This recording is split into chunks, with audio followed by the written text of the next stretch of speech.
Hi guys, magandang araw po, no. So sa video nito guys, ibigay ko lang po, no, ang aking experience, no, sa aming family vacation dito sa Cebu, no, Cebu City with my family.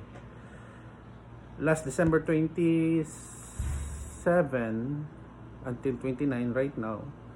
We have a very short vacation dito sa Cebu. Marami po kaming nakitang mga bagay-bagay na napakaganda, no, at interesting dito sa City of Cebu. Una-una po, ang Cebu po ay maraming tao, turista, at saka mga places na pwedeng puntahan. Pumunta kami sa Magellan Cross, sa Sarao Park, and then Temple of Leia, and then La Paristin, no? Parang sikat na wine shop dito. At saka sa mga malls dito, SM City, Ayala Center, and then Ayala Iblac, and that, ibang iba pa, no. So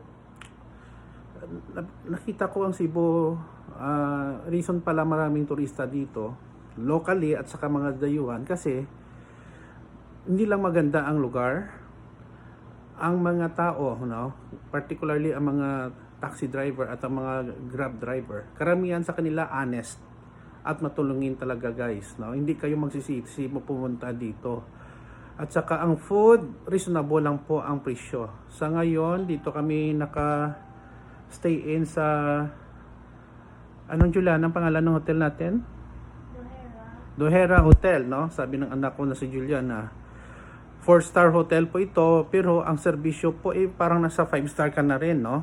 So hindi ko to sinasabi kasi pinopromote sila, no? Pero maganda talaga ang serbisyo, at saka ang room, napakalinis, wifi, ang bilis, ang customer service nila, ang mga waiter, mga